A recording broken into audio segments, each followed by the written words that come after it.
I want to talk, just to end here, about your book, Gaza Inquest into Its Martyrdom, because what you do in that book is document not only the detailed reports, the Goldstein report and others that exhaustively detail the war crimes. You have a chapter on the Mari Marva, the Turkish ship that was attacked by Israeli commandos, Operation Cast Lead. And so all of this stuff was documented. All of these were, including, of course, Lebanon, the Israeli incursion into Lebanon, the bombing of West Beirut, et cetera, et cetera. It's all been documented and has had no effect. And you write about the Goldstone report, but you also in the book write about figures like Hillary Clinton who are proud of obstructing any effort to act on those reports. And I think that that's an important point because it totally paved the way for the genocide. And I wondered if you could, as we end, talk about that. Yes, I think that I don't blame Richard Goldstone because I think he was blackmailed. And, because he recanted he said he wrote a column for the Washington Post that said if he knew now what he had known then, he would have written the report. But this guy was under tremendous pressure. They really went after him because he was Jewish and a Zionist. But he was honest. Yes, well, he was honest. It was an interesting story. I'll tell it to you very quickly because time doesn't allow. Richard Goldstone was Jewish. He was a Zionist. He was connected with many institutions in Israel. And when he was asked to head the Commission of Inquiry, he said, I really couldn't say no because they told me I could write the terms of reference. So whatever I wanted to investigate, they were agreeable to. So he said, how could you say no in those circumstances? And then he went. It was a 4-person commission. Christine Chinkin, not so important, I know the guys.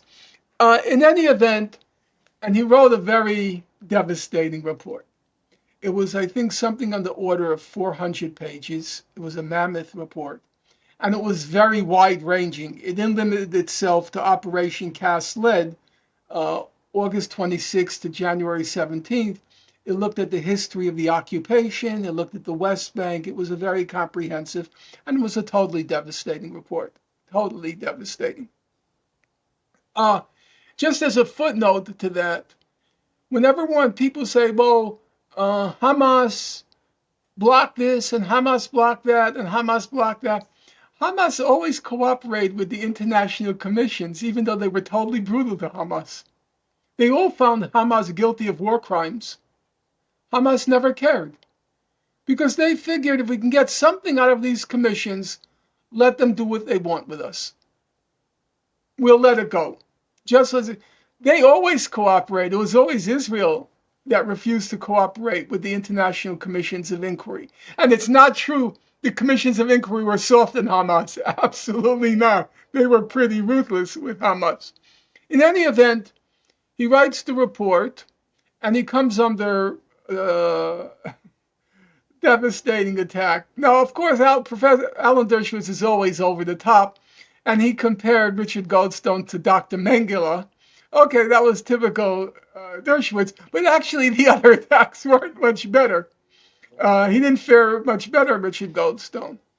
And then he basically retracted that report on April 1st, 2011. Initially, I thought it was an April Fool's joke. I couldn't believe it. I had written a lot on Goldstone at that point, and I read the report at least 4 or 5 times because it was a gold mine. And he claimed he got new information that forced him to retract. And John Dugard, who's also a South African jurist, and for your listeners, he was the person who led the delegation. He was a senior counsel at the International Court of Justice during the genocide case. And John Dugard has a very distinguished career. He was the barrister for the Nelson Mandela family when Nelson Mandela was in jail. He was the barrister for Bishop Tutu. And above and beyond all else, he's just a very decent guy. One of those rare birds, a consistent liberal. I'm a radical, he's a liberal, but my heart warms in his sight. In any case, Dugard, among other things, was a special rapporteur on the occupied territories for the UN. And when Richard Goldstone recanted, Dugard wrote, I think it was in the British periodical, he wrote, "There is nothing new, Mr. Goldstone. Nothing new has been revealed since you published that report. I know it because he published simultaneously a report for the Arab League. He was their chief investigator. And fair is fair. Goldstone's was more comprehensive, but Dugard's was more knowledgeable on the law. Dugard is top notch, top of the shelf. In any event, he said there was nothing new, and then he ended by saying, why Richard Goldstone retracted will go with him to his grave. We'll never know. Israel is notorious for blackmail, but I want to get into that. I want to get into that moment because I think you cite it as a pivotal moment by which perhaps there was, Israel could have been held to account, Yes. and it wasn't. And after that, it was just a free for all. Yeah, it was. People now forgot, or they're too young to remember. There was a huge outpouring against Israel during Operation Cast Lead. There were hundreds of thousands of people in the street. We should just say what Operation Cast Lead. This was one of Israel's periodic killing sprees in assaults Gaza. in Gaza. Yeah, this was 2008 to 9. It ended January 17th, 2009, and it's not without interest why. It ended on that date because Obama was going to be inaugurated on January 20th. And since this was his anointment, he didn't want any distraction by Gaza. So he just called Netanyahu. It wasn't Netanyahu, it was Omar. He just called Ehud Omar and he said, time to stop. I don't want my occasion to be distracted from. My